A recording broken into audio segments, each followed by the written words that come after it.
Shri Venkateswara gold తాకట్టులో ఉన్న మీ బంగారాన్ని విడిపించి కొనబడును. సార్ ఏపీ పాలిటిక్స్ చూస్తున్నారా? అవును, చూస్తున్నామండి. చాలా చేంజెస్. ఆంధ్రప్రదేశ్ అండి, నాది కర్నూలు జిల్లా ఆలగడ్డ, యాక్చువల్ నంద్యాల జిల్లా అయింది. సో నంద్యాల జిల్లా ఆలగడ్డ నాది, రాయలసీమ. ప్రెజెంట్ చూస్తున్నారు కదా ఏపీ పాలిటిక్స్లో ఎన్ని చేంజెస్ వస్తున్నాయి. నిన్న మొన్న లిక్కర్ స్కామ్లు అని చెప్పేసి వన్ బై వన్ ఇది ఎక్కడి వరకు వెళ్తుందో ఈడీ విచారణలు అని చెప్పేసి ఇవన్నీ బయటకు వస్తున్నాయి. ఆ లిక్కర్ స్కామ్ గురించి మీరేం చెప్పదలుచుకుంటున్నారు? అసలు ఈ స్కామ్ ఏంటి, ఎంతవరకు ఉన్నారు, ఎవరెవరు పాత్రధారులుగా ఉన్నారంటారు? లిక్కర్ స్కామ్ అనేది పెద్ద స్కామ్ జరిగిందండి, 1000 కోట్లు జరిగింది. సో ఇందులో ఎవరున్నారనేది ఆల్రెడీ మన విజయసాయిరెడ్డి ఆల్రెడీ ఒక అనౌన్స్ చేశాడు. ఒక మీటింగ్ పెట్టి, ప్రెస్ మీట్ పెట్టి, నా పేరు కనుక బయటికి తీస్తే నేను చాలామంది బట్టలు ఊడదీసేటట్టు చేసేస్తా అని చెప్పి పెట్టాడు. సో అందులో మిథున్ రెడ్డి అన్నాడు, కసిరెడ్డి అనే అతను, ఇంకా చాలామంది. సో వైసీపీ పెద్ద అయినటువంటి అతను కూడా ఉన్నారు, తెలుసుకోవాలి మీరు.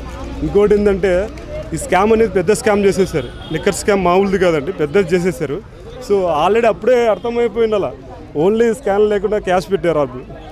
అవేంటివి ఫోటోది, అదే మనం చూసాము. ఇదే విధంగా ఇక్కడ లిక్కర్ స్కామ్ ఏదైతే తెలంగాణలో జరిగిందో, కవితక్క ఎమ్మెల్సీగా ఉన్నప్పటికి కూడా తప్పించుకోలేకపోయి జైలుకి వెళ్ళిన చర్యలను మనం చూసాం. ఇప్పుడు అదే విధంగా వాళ్ళు పాలిటిక్స్, వాళ్ళ ప్రభుత్వం లేదు అయినప్పటికీ జరిగిన ఒక్క 1 ఇయర్కే ఇంకా 4 ఇయర్స్ ఆఫ్ ఆపోజిషన్ ఉంది. దీనిలో ఏ విధంగా వీరందరికీ కూడా శిక్షలు పడే అవకాశం ఉందంటారు? ఇప్పుడు ఒక స్కాము, ఏ స్కామ్ సంబంధించి, ఏ కేసుకు సంబంధించి ఆ కేసు సంబంధించి స్కీమ్, కేసు ఉంటుంది.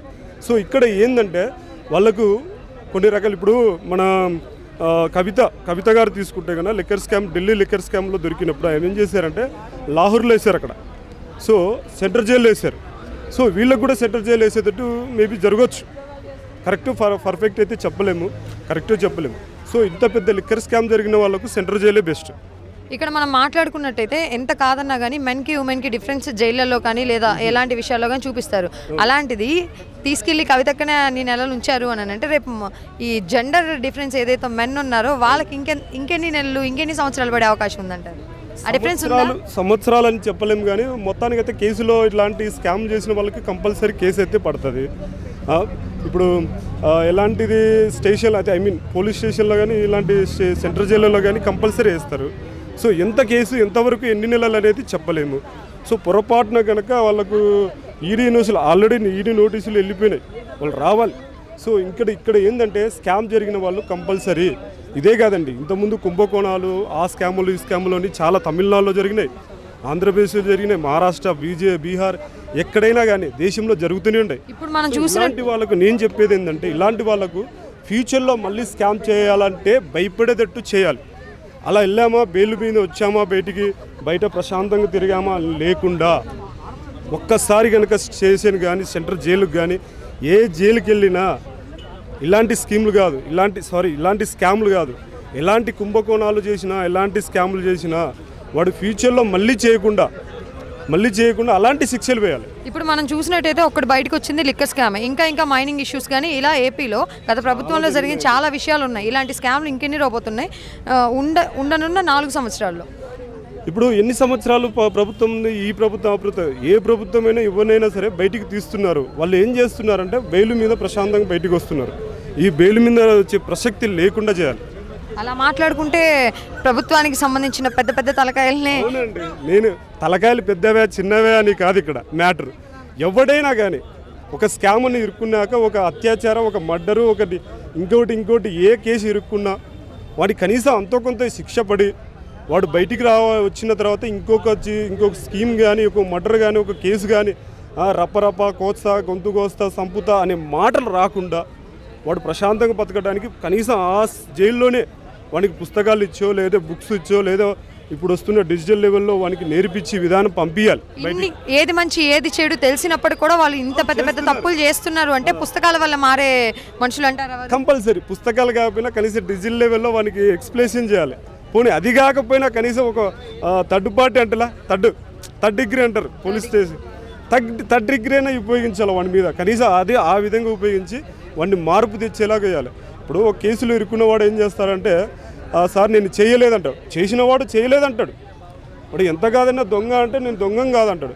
దేనికోసం వచ్చారా ఇంట్లోకి అంటే నాకేదో అవసరం పడింది వచ్చిందంటాడు. ఇది కూడా అంతే, అవసరమడి చేస్తున్నారు కానీ పెద్ద పెద్ద చేస్తున్నారు. ఒక లైఫ్ సెటిల్ కాదు, ఒక జనరేషన్ సెటిల్ అయ్యేటట్టు చేస్తున్నారు. ఒక్క జనరేషన్ మనం ఎలా ఎస్టిమేట్ చేసుకుంటాం, ఆల్మోస్ట్ 5-6 జనరేషన్స్ కూడా వెనకేసుకున్నాం. నేను చెప్పింది ఓన్లీ చిన్న మ్యాటర్, ఒక జనరేషన్ అని.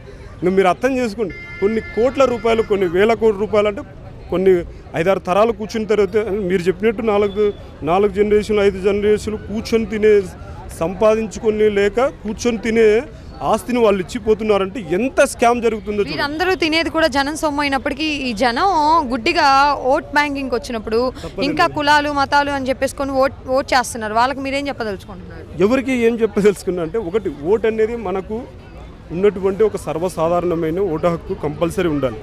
ఓటు లేని వాడు ఎలాంటి వాడంటే 18 ఏళ్ళు దాటిన వాడికి ఓటు హక్కు లేకపోతే వేస్ట్ అండి. గవర్నమెంట్ ఫామ్ చేయాలన్నా, ఒక మంచి నాయకుని ఎన్నుకోవాలంటే ఓటు అనేది ఉండాలి. సో ఈ ఓటు వేయడం వల్ల అంటే తప్పదు, ఎవరొకరు పరిపాలన చేయాలని వస్తారు, ఇలాంటి దరిద్రమైన పరిపాలన చేస్తారు. ఏం చేస్తారు? స్కాములు, స్కీములు, లేకపోతే ఒక 1000 కోట్లు 100 కోట్లు ఎన్నికలు వేసుకొని హ్యాపీగా బయటికి వెళ్ళిపోతున్నారు. సో ఓటు వేసిన వాళ్ళం మనం ఏంటంటే, ఏ బస్ స్టాండ్లో, రైల్వే స్టేషన్లో ఆ బైకులు, చెడిపోయిన బైకులో, లేకపోతే ఒక మూలన పడ్డ బైకులతో మనం ఓటర్లు వాళ్ళు తిరుగుతుంటాం. ఇదంతా కామన్, కాదన్నట్లేదు. ఓటు అనేది ఉండాలి. నేను చెప్పేది ఏంటంటే, ఎన్నుకుందాం, మంచి నాయకుని ఎన్నుకుందాం. ఇప్పుడు ఒక ప్రజలకు ఎంత దూరమైనా, ఎన్ని కష్టాలున్నా నేను సేవ చేస్తాను అనే నాయకుని ఎన్నుకోవాలి. వాడు ముందు తెలియదు, తర్వాత మార్పు రావాలి. ఇప్పుడు పవన్ కళ్యాణ్ గారు ఉన్నారు, ఆల్రెడీ ఏంది, దాదాపు చాలా మారుమూల గ్రామంలో రోడ్లు లేనటువంటి ఏరియాలలో రోడ్లు వేసి, దగ్గరుండి రోడ్లు వేయించి చెక్ చేయించుకొని, అక్కడ ఉన్నటువంటి కొన్ని మారుమూల ప్రాంతాలలో బస్సులు కూడా రానటువంటి ఒక మారుమూల అరణ్య ప్రాంతాలలోకి వెళ్ళి అన్నీ అభివృద్ధి చేస్తున్నాడు. అలాంటి నాయకులకు వేసినందుకు మేము మంచిగానే ఉన్నాం, హ్యాపీగా ఫీల్ అవుతున్నాం. 100%. ఇప్పుడు మేము ఏం చేసామంటే, పవన్ కళ్యాణ్ రావాలని దాదాపు కొన్ని కోట్ల మంది దేవతలకు మొక్కున్నాం. హిందూ సాంప్రదాయ ప్రకారం 3 కోట్ల మంది దేవతలు ఉన్నారు. మరి ఈ 3 కోట్ల దేవతలకు మొక్కినాం. ఎందుకు మొక్కినాం? పవన్ కళ్యాణ్ వాడు వస్తాడు, ఏం చేస్తాడు? ముందుగానే కొన్ని కోట్ల రూపాయలు దానం చేశాడు. ఒకవేళ గవర్నమెంట్ ఫామ్ అయ్యి అతను గవర్నమెంట్ ఫామ్లోకి వస్తే ఏం చేస్తాడని నిరూపించాడు. సో అలాంటి నాయకుని ఎన్నుకున్నందుకు మేము గర్వంగా, చాలా ఆనందంతో ఉన్నామండి. థ్యాంక్ యూ సో మచ్ అండి.